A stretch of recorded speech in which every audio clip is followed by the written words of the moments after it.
Can Europe defend itself? Hello and a very warm welcome to this special edition of Deutsche Welle's Conflict Zone from the World Economic Forum in Davos, Switzerland. I'm Sarah Kelly. We're here with the NATO Secretary General, Mark Rutte, the President of Poland, Karol Nawrocki, Good morning. the President of Finland, Alexander Stubb, the President of the European Investment Bank, Nadia Calvino, and the CEO of Sanofi, Paul Hudson. Welcome to all of you, and thank you so much for joining us. Now, this question, can Europe defend itself, has really been thrust into the forefront as Donald Trump threatens allies over Greenland. As we wait for Trump to deliver a statement in just a few hours, there has been so much discussion in the past few days, not only about the potential for a trade war with Europe, but also even the collapse of the NATO alliance itself. And with that, Mr. Secretary General, I'd like to begin with you, because with the U.S. still a guarantor of European security, are European NATO allies hostage to Trump's demands? Well, listen, NATO, since 1949, is the Transatlantic Alliance. And I think we have to be very careful in considering the fact that the US and Canada are not only in NATO to prevent the historic mistake the US made, in their own view, after the First World War, which was retreating from the world stage, and then the long arm of history reaching out to the US again in the Second World War, not wanting to repeat that mistake. They are in NATO because NATO is crucial not only for the defense of Europe, but also for the defense of the United States. For the United States to stay safe, you need a safe Arctic, a safe Atlantic, and a safe Europe. And all the military and all the politicians in the US know this, and we really have to be mindful of this. So when the question is Europe safe? Yes, Europe is safe because of what Europe is doing itself within NATO, but also because we have that strong transatlantic relationship. But we know the history, we know the stakes. Let's talk about the current dynamics. And I'd like to ask you, for perhaps a bit of reflection here, did you ever think that you would ever see one NATO member threaten the territorial integrity of another? I mean, you have now the Prime Minister of Greenland telling his public an attack cannot be ruled out. Listen, my role as NATO Secretary General, when there is tension within the alliance, it has been there in the past between Greece and Turkey, there have been other moments when there was tension, then my predecessors always took the view that they should not comment on that in public. That's impossible.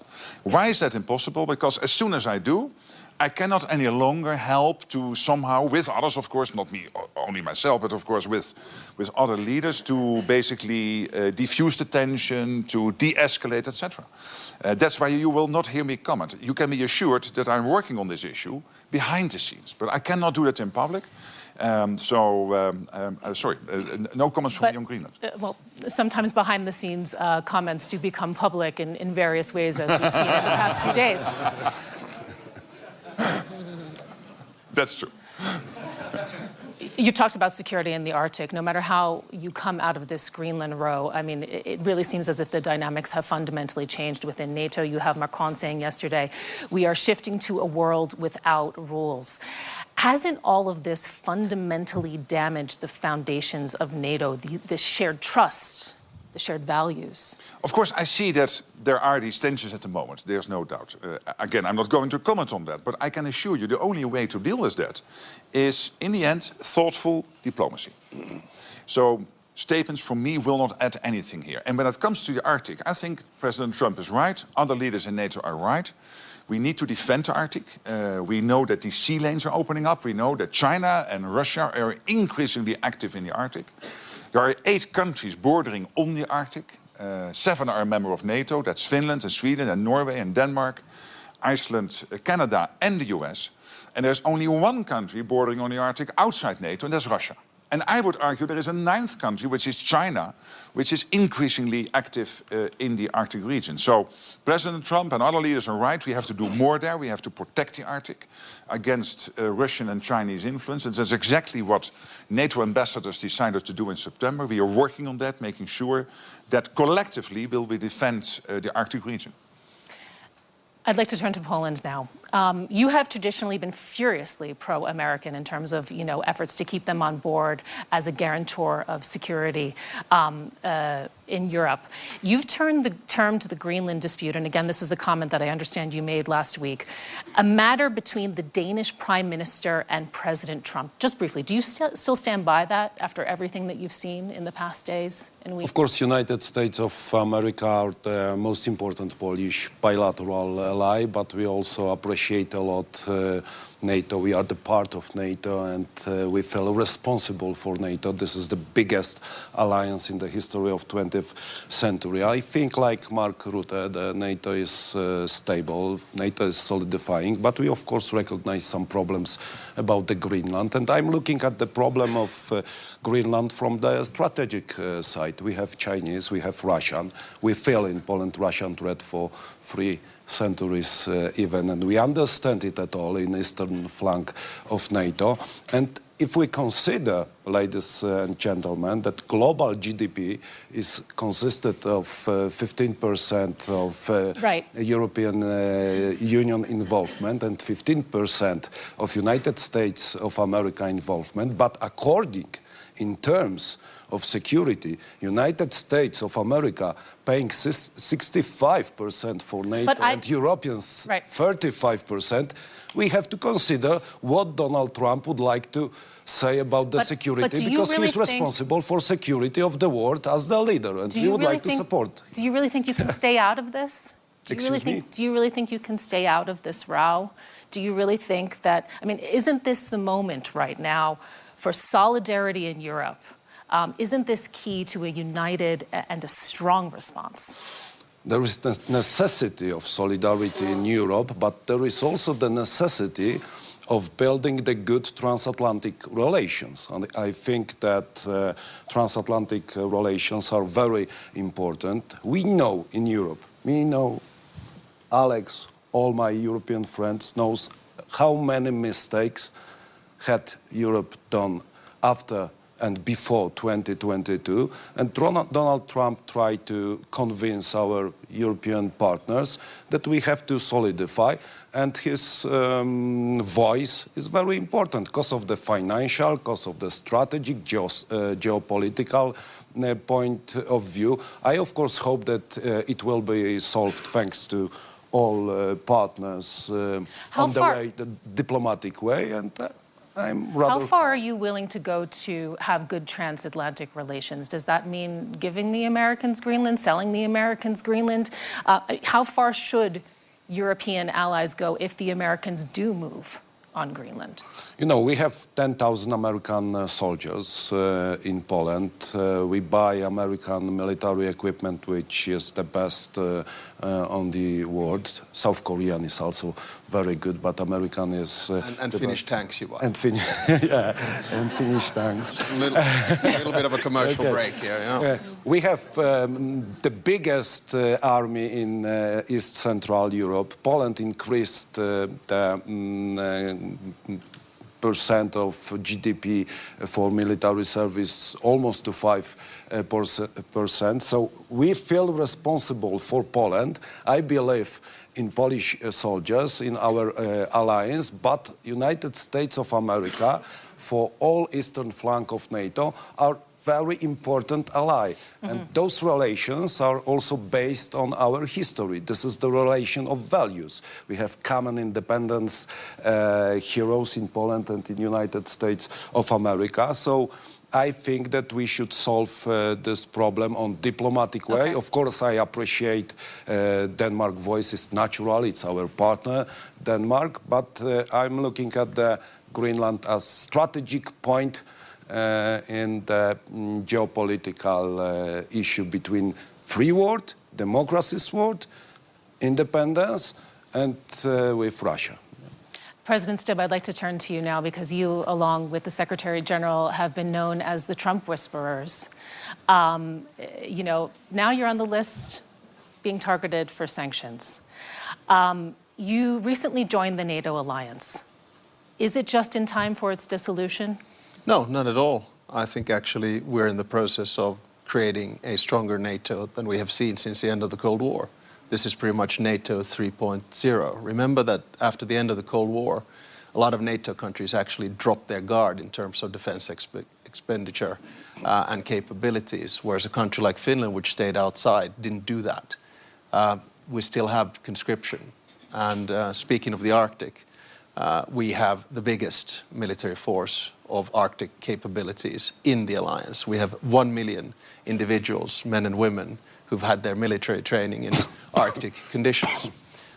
So I think we're strengthening actually the alliance as we speak. And remember that we've doubled the border of the alliance with NATO, with Finland joining and then with Sweden joining. So I think we're creating a new NATO where Europe takes more responsibility. So then take us to the diplomatic efforts and how you are trying to do that. Because, you know, we saw over the weekend, you along with your Norwegian counterpart sent this message to Trump calling for a de-escalation of tension. He responded quite quickly saying he's no longer purely thinking of peace. Who or what can diffuse the tensions Mark over Rutte. Greenland, if not you? Thank you, Alex. Anytime. You want to take this one, Mark? No, I mean, listen, we are now in a phase in the transatlantic relationship, and you'll know that I'm pro-European, pro-American, and therefore by default pro-transatlantic. We are in a relationship which is much more direct than it's ever actually been. I mean, the communication channels that we have directly with the president and with the administration are actually good and solid. And then, you know, at times there are curveballs flying in different types of directions. We try to catch them and we try to solve them. You know, you have two schools of thought here on Greenland. One is to de-escalate, and the other one is to escalate to de-escalate. And I think at the end of the day, we'll find an off-ramp on this. I'll make two final remarks. If someone would have told me in Washington, D.C., for the 75th anniversary of the alliance, that we're going to increase our defense expenditure next year to 5%, I would have said, you have no clue about international relations or seek help with a doctor. We did. And I think what we need as an off-ramp now is some kind of a process whereby we start working on a real problem, which is Arctic security. Unfortunately, as Mark said, we have 7 countries, Arctic countries, one of them with a huge military that can help to deal with this. So let's start working towards a process which leads us to a NATO summit in Ankara where we actually strengthen Arctic security within the alliance. So this is what we're working at. Okay. Nadia, I'd like to ask you about the money. This is a key point also to can Europe defend itself, which is the topic that we're discussing today. The EU is freeing up hundreds of billions of euros to ramp up defense spending. You're part of that. You have quickly ramped up your capacity to mobilize capital for defense investment. This is something that's new for your bank, we also have to mention. How much do you see your future being defense and defense-related projects? It's been a sea change in the last 2 years, and we were just discussing with Alex that in the past was also working at the European Investment Bank, how things have changed, you know, in the last couple of years, in that we have extended the scope of projects we are financing, and we have reached this magical number of 5% of our financing inside the Union this year, last year, sorry, in 2025. So that outperformed our targets. We were hoping to reach that level this year in 26, but we already did in 25.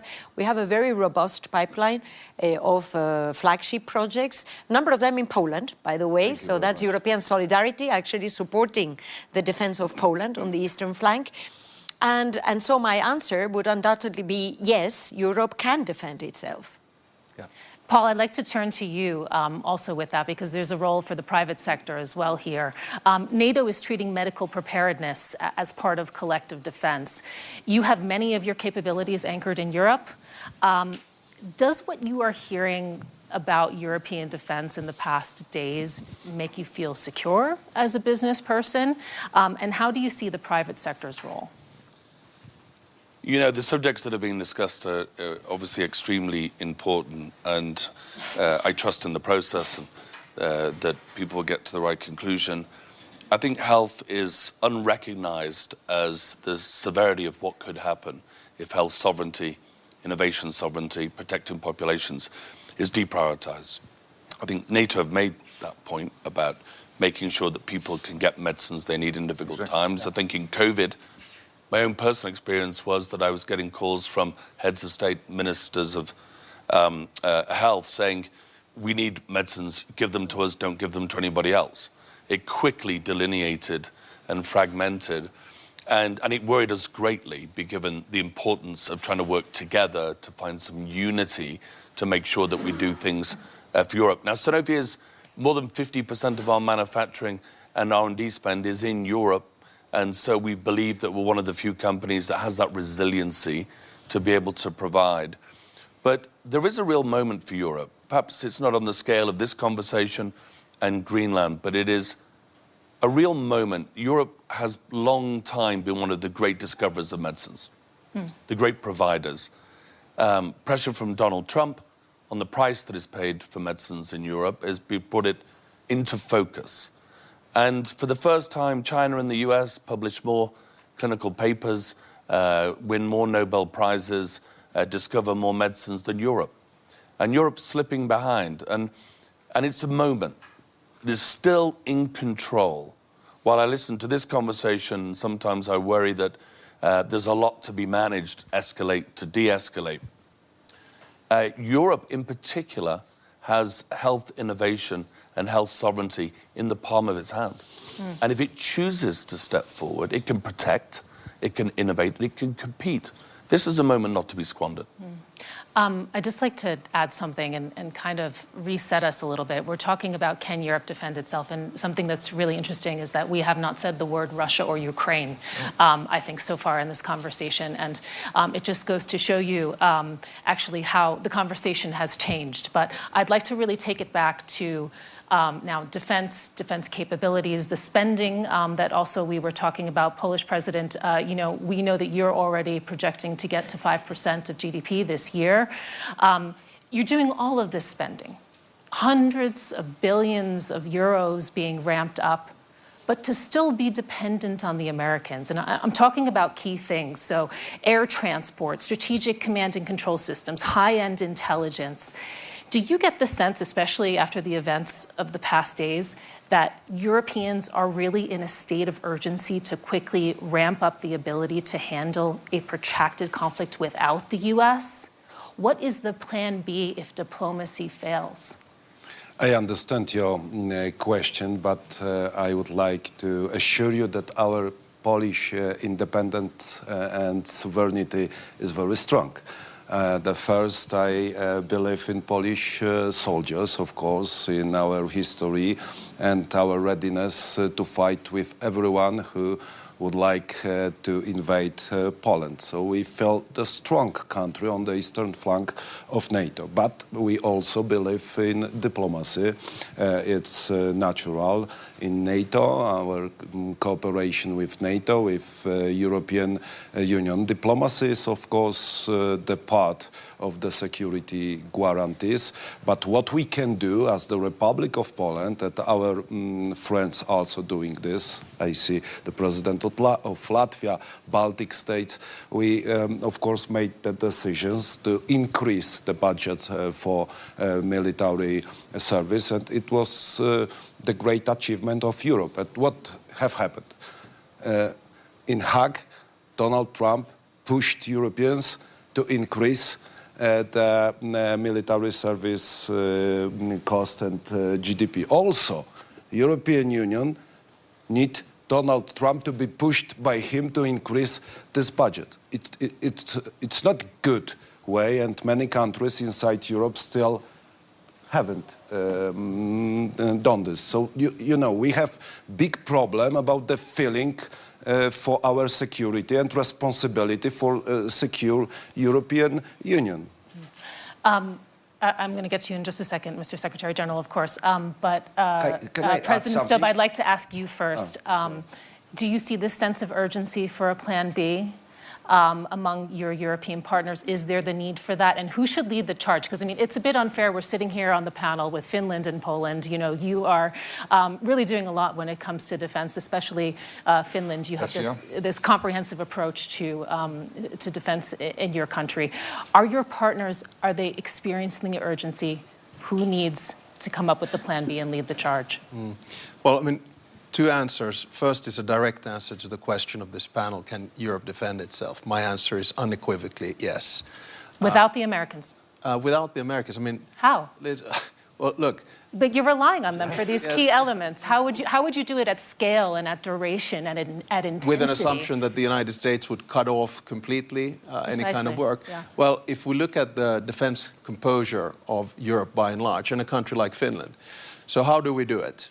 We have conscription. 1 million have done it. We can mobilize 280,000 soldiers within weeks. We have 62 F-18s. Your next question is going to be, do they fly without Americans? No, they don't. But do we trust that they will continue to fly because it's in the interest of America to do so? Yes. We just bought 64 F-35s. We have the biggest artillery in Europe together with Poland. We have long-range missiles, land, sea, and air. We don't have these because we're worried about Stockholm, right? So the bottom line is that if you ask me the question that can the Finnish military defend itself against a Russian attack, the whole defense posture of the way in which you do it, yes, we can. But then the second question which you were alluding to, I think we also have to understand that you fight wars on the battlefield, but you win them at home. And that means that all of us need to focus more on comprehensive security. The civilian side of things. That's why we have civilian shelters for 4.4 million Finns. That's why we have a security of supply where we don't get into any kind of trouble with food shortages, energy shortages, or electricity grids, because we've got this. And this is the, I think, capability that a lot of European states need to do. My absolutely final point. It's all good and well to talk about percentages, but just remember, you don't fight wars with percentages. You fight wars with capabilities, and those you just need to have in stock. Do European NATO allies need to think more about having capabilities that overlap with the United States? Well, this is to hedge their bets. The NATO is constructed like this, that the US, Canada, and the European NATO allies were completely integrated. It doesn't mean that there is the US coming to the rescue of Europe or Europe coming to the rescue of the United States. We are working completely integrated. And for the protection of both the US and Europe, it's crucial that NATO is there. There was one big irritant on the American side with NATO. And the big irritant since Eisenhower was that they were spending, the US was spending, so much more than Europe was spending. Even today, the US is spending 3.5% of GDP on core defense. We are spending in Europe average 2% of defense. And here's my question to the audience. I mean, many of you, I know, criticize Donald Trump. But do you really think that without Donald Trump, 8 big economies in Europe, including Spain and Belgium, Canada, by the way, also outside Europe, would have come to 2%, as already Alex was saying?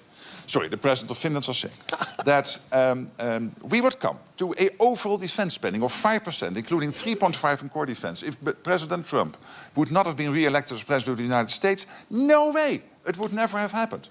So again, I'm not popular with you now because I'm defending Donald Trump, but I really believe we can be happy that he is there because he has forced us in Europe to step up, to face the consequences, that we have to take care more of our own defense. And this is the thing. The Americans still have over 80,000 soldiers in Europe.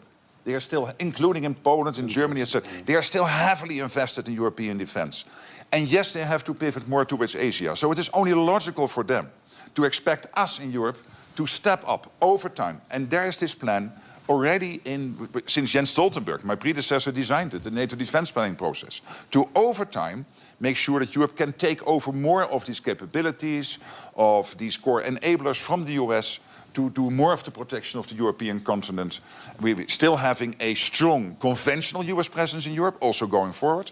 And of course, the nuclear umbrella as our ultimate guarantor. But again, I'm absolutely convinced without Donald Trump, we would not have taken those decisions, and they are crucial, particularly for the European and the Canadian side of NATO, to really grow up in the post-Cold War world. Madam Kelly, you are not happy with this answer, I suppose, of Mark Rutte, that we need Donald Trump in the European Union, but we believe in our military service in Poland. I would like to add that Poland won with the Soviets and Bolsheviks.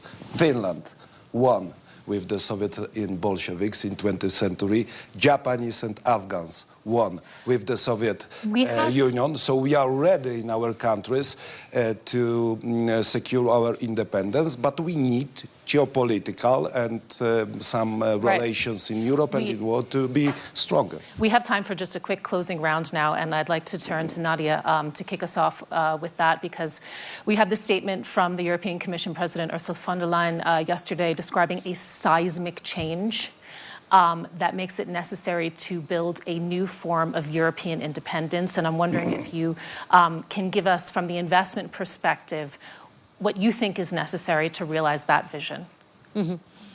I want to, since it's a closing remark, and I was listening to my colleagues, and I want to say, I think the European Union is a superpower. And I think we have to believe in ourselves and our capability. And I'm very happy to see 3 leaders that are really very self-assured, you know, because that's what I think we need, to speak clearly. We are a superpower when it comes to research, to health tech, to new technologies, to research centers, to universities. We are in quantum computing, we are in key technologies. We are not a defense superpower because the European Union is a project for peace. So it makes sense that we need some time to ramp it up. From the European Investment Bank perspective, we're all in to support Europe to be stronger in the world, but also to contribute to a peaceful world, a multilateral framework that actually can continue to provide us with win-win partnerships based on respect, shared prosperity, stability, because I think that that's, at the end of the day, what our children and grandchildren expect from us that are at the helm of important institutions at this historic moment for us. Paul, what do you think?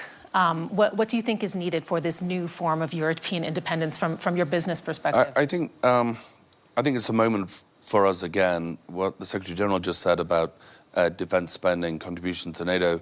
The President of the United States has done the same in healthcare spend in most of the European markets, in the UK, demanding in the UK to go from 0.3% GDP to 0.6% over a period of time to pay for innovation in the countries. You know, that's a really remarkable intervention or challenge from the President of the United States. I've been in healthcare 35 years. I'm having different conversations with heads of state, ministers of health, ministers of finance, on what it takes to be the champion for the innovation. One of the things you've got to do is give patients in your country access to the best medicines in the world. You can't want the manufacturing, want the research euro, but then not give it to patients. And I think that's a real issue. A lot of people are still struggling to understand that 54% of medicines approved by the European Medicines Agency aren't available to patients in Europe. Approved in Europe, for Europe, not available, because money is not being made available because there are other priorities. And we don't ever belittle the trade-offs. Draghi was very clear. Everybody read the report. Everybody understood it. My conversations with the Commission have focused on fair play between member states and not enough on competing with China and the US. I think the US is ready for the challenge because in the end, patients win with access to innovation. I think China is coming. China is going to launch 40% of the world's new medicines by 2030. 40%. And we're not having that conversation. Europe has all of the skills and capabilities, if prioritized, to get it done and to compete, not just to play fair, but to compete in the rest of the world. I want to turn to Poland now. And Mr. President, I'd like to ask you, we mentioned a little bit earlier, I mean, you know, the threat that is posed by Russia, its ongoing invasion of Ukraine. You know this, of course, better than anyone, being on the eastern flank there. Do you think, you know, in all of this talk, in all of this conversation over Greenland, is Ukraine the casualty here? Do we run that risk? Can you repeat? I don't understand. Is The Ukraine... conversation has been dominated in the past week and days. Yeah, about Greenland. About Greenland. Yeah. Okay, and no, where is the attention now on Ukraine? What could this potentially mean for Ukraine? What could it mean for the resources that they need so desperately in order to maintain this fight on the European continent? I think that Ukraine issue subject after the attack of Russian Federation is most important, not only for Poland and eastern flank of NATO, but for all free world. And I think that the problem around Greenland doesn't mean that we don't think about the Ukraine. We support Ukraine in Poland, in NATO, in European Union. United States of America supported Ukraine, and we have to consider this problem as the main problem in Europe nowadays. And I'm very happy that we are going, maybe slowly, but we are going to long-lasting peace in Ukraine. This must happen, I think. But I'm not afraid, Madam Kali, that the situation around the Greenland means that we forget about Ukraine. We understand the problem about the Ukraine and still feel the Russian threat. We are still in Eastern Central Europe under the Russian threat, and I think that we are in the middle of the hybrid war. This is the peculiar Soviet composition which we have known for 100 years. You know, this is the composition of a military force, information, disinformation, propaganda, and we are nowadays in the middle of hybrid war in the European Union. President Stubb, I'd like to ask you as well.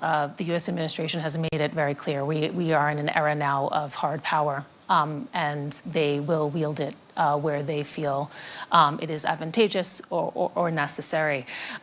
You've said earlier that Europe can defend itself without the Americans. If it comes down... not exact. That's not a quote. More or less, more or less. We'll go back to the transcript. Let's stick to the left on this one. Yeah. More or less, more or less. I love journalists. Stoop against you. But if it comes down to it, given the dynamics that we have seen here, does Europe also need to have the potential to defend itself against America? No, I mean, come on, let's not push the hypotheticals here. Let's get back to the reality of the situation, and let's put it back into perspective, and especially the war in Ukraine, which Karol there quite well mentioned. Look, what has Russia achieved in the past 4 years? It's acquired 20% of the territory of Ukraine through military warfare, roughly 2%. In the process of doing that, it has provided about 1 million casualties and dead. It has decreased its sphere of influence. You can see the Central Asian countries, you can see the Southern Caucasus detaching themselves from the Russian Empire. You look at the Russian economy right now. If we go with the inflation rates of the 2 first weeks, we're looking at 30% inflation this year. 16% interest rates, zero growth, no more reserves, incapacity to pay the soldiers when the war ends. So I'm more worried about Russia's unwillingness to end this war because they cannot afford to do so than about Russia's capability to win this war because not end this war because they're moving ahead. So let's keep things into perspective. NATO hasn't entered the scene yet, and they have not been able to advance in the past 4 years as much as expected. This war has been an utter strategic failure of President Putin. He increased the size of NATO. He made Ukraine European.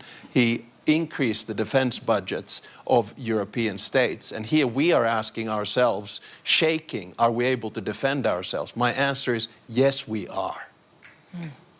Secretary General. Yeah, absolutely. Secretary General, I'd like to ask for your remarks also on that point. We've been talking about can Europe defend itself? The question is how, and how that evolves also over the next years. Do you ever see a day where European defense doesn't have NATO as the cornerstone? No, I don't. And let's not forget the EU is great. It is 23 countries in NATO of the 32 are also in the EU. But it is only 25% of NATO overall GDP. 75% of NATO GDP is outside the European Union. Let's not forget. That's a fact. The US is by far the most powerful nation on earth. And the President of the United States is therefore the leader of the free world. And you cannot envisage NATO without the leader of the free world being an integral part of that organization. And nobody wants it. Not on the US side, not on the European side. He said last night in his presser that he was doubtful whether the Europeans would come to the rescue if Article 5 will be triggered. I tell him, yes, they will.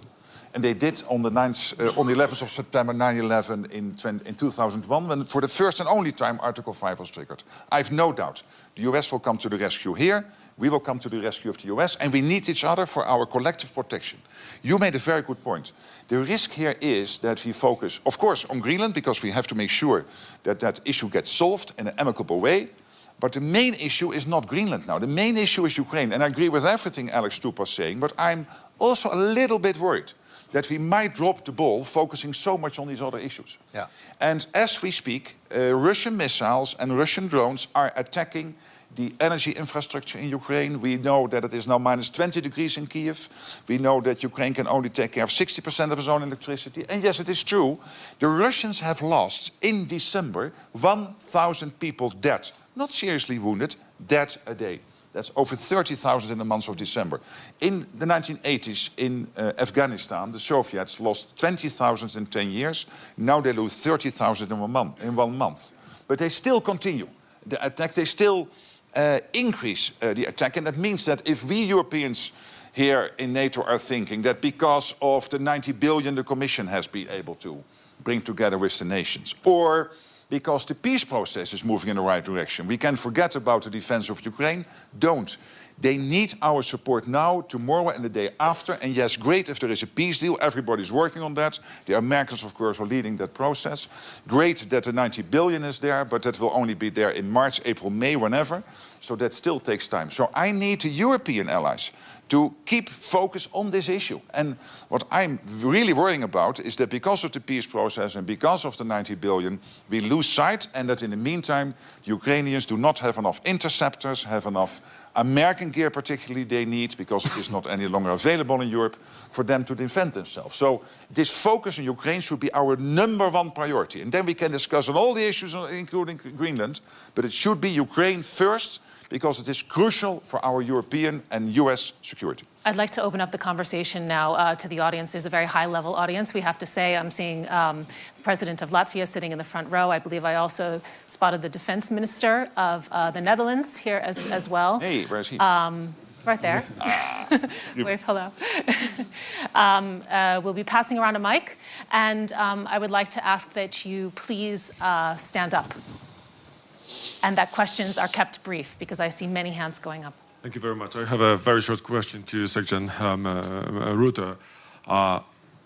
There are negotiations about Ukraine, and I fully agree with you that Ukraine is the main challenge, and then Russia basically is the main threat.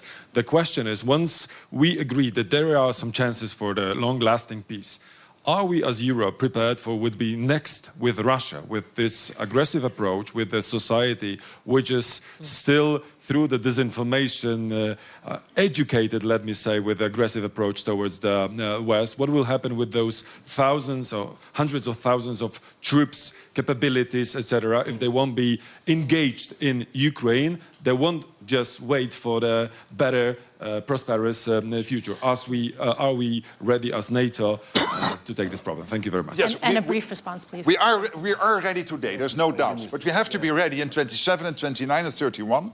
And this is why what we decided in The Hague to ramp up defense spending to this 5% was crucial. But we also have to ramp up the defense industrial production. And we're not doing it. Not in the US, not in Europe. We are not nearly producing enough. The fact that Poland, which is the closest ally to the US you can find, is buying in South Korea, is because they cannot buy enough in the US or in the European defense buying in Finland. And Finland, yeah, but also Finland. Yes, Alex, I love you, but you are not producing enough. Your defense industrial base has to ramp up, and you know it, so please spend time on that. And this is true for the whole of NATO territory. So it is not only money, it's also the defense industrial base, including preparing our other industries, including our car industries, etc., for a moment when there might be a situation where we need them. Russia is on a war economy footing. They spend 40% of the state budget on defense. 200 billion a year, with a spending power with the 200 billion because of the structure of their economy, which is much higher than we can do in Europe. So we really have to be watchful here. Yes, we can defend ourselves today, but we have to deliver on the The Hague commitments. Not because of Donald Trump. Yes, it equalizes with the US, that keeps them in, but particularly because we have to defend ourselves. Okay. I think in the next round, perhaps we take 2 questions and then we'll have them answered. See many. Yes. Sorry, my name is Andrea Malaguti. What do you think about the board of peace with Lukashenko and Putin for Gaza? Please, one more over here. NATO has 32 countries in the Northern Atlantic, and I'm not commenting on things outside North Atlantic area. Sorry, I have too much on my plate already. Thank you. Mark Rutte, could you please comment on Macron's speech yesterday here in Davos that was very honest? What is your reaction to it? I respect him a lot, and I'll see him later today. And I think he had a speech which was strong on Canadian values and what Canada can contribute to the world. At the same time, I would say this is very good, and Canada's back. When you look at NATO, they were spending 1.3, 1.4%. They got to the 2%. They have now a plan to reach the 5%. They're massively helping out with Ukraine now. So I could say since he became Prime Minister, NATO is really back in NATO, back in defending the Transatlantic Alliance, and I think that's great news. I think it was, question here, can I one answer question that? there. Sorry, can I answer? Sure. I think it was an excellent speech. It was a deep analysis of the change in the world order and the new balance that we're looking at. It was very realistic. It talked about values-based realism as a driver for Canadian foreign policy. All in all, I think one of the best speeches that we've heard here in Davos this week so far. Okay, we'll go first here. Yeah, thank you very much. Would you think that if the transfer of the sovereignty over Greenland can be achieved, would you think this might lead to the demise of the idea of so-called Western collective? And secondly, that if these things be transferred, would you think that the NATO 3.0, just like the President Stubb said, might be veering into something more look like the Warsaw Pact rather than original NATO? Of course, we have a Polish president. You can also correct me. Thank you very much. One question there. I'm Tamil from Saudi Arabia with a Greek mother and an Italian wife. It's very clear you must be a happy man. Europe can defend itself. That's very clear today. But my question is, do we feel safer? I'm planning to half retire in Europe. Do I feel safer today with all this stock up of military? Yes. As you asked the question, when the war is over, what do you do with all these military? If you want to prevent war, prepare for war. The only way we can prevent the Russians or anyone who wants to do us harm is to make sure that they know that the reaction we will have is devastating. Today, yes, it is. But if we would have continued with this 1.8, 1.9% defense spending and a defense industrial base, which is not producing enough, we would not be ready in 29 and 31. And our adversaries know this. So I know that people are worried that, oh, we are spending more on defense. Yes, we do this to prevent war from breaking out. You have to be strong. We have to be strong against those who wish us ill. I think that what we are doing, we're still preparing to prevent ourselves for a war. And according in terms of today's question, main question, can Europe defend itself? I hope that we will never answer this question in terms of kinetic war. And this is our responsibility, leaders of Europe, to think about the future and to be ready for even kinetic war. And I think we try to do this. But one point, if I may add one point which is important, is that Europe's defense is not only about tanks. It is also about health. It is also about win-win partnerships around the world, building strong partnerships and finding alliances that go beyond maybe what we had in the world order of the last 70 years. That is also a way to defend Europe. I want to also put a word for all the actions that are being taken, which go, I think, in the right direction for a stronger Europe. And it's not only a band. It is very important, but it's not only that. Yeah, and can I answer the question from the gentleman there? I think we have we have to understand that the world order is changing, much like it did after 1918, 1945, and 1989. And it's now emerging. And I think we have two options, which obviously are not binary. One is a multipolar world, and that multipolar world is about transactions, it's about deals, and it's about spheres of interest. So that's when we go back to the 19th century. A multilateral world is one where you have strong international institutions, rules and norms. I support the latter, and I think that a majority of the states in the world do that as well. But the multilateral order that was created after World War II was created in the image of the West. Therefore, we need to now change the power structure and give agency to bigger players in the global south. Otherwise, we go back into a dog-eats-dog world, and we try to avoid that. I'd like to thank you so much to everyone. There's a lot of hands still going up. I mean, the conversation, I think, is going to be continuing for quite some time. A relatively eventful day, I think, also ahead of us here at the World Economic Forum in Davos. I know that there are bilaterals also planned as well, a lot of diplomacy, a flurry going on. You have been here with us for Can Europe Defend Itself? Thank you so much for your time, and thank you so much especially for the panelists. Thank you. Thank you. Thank you.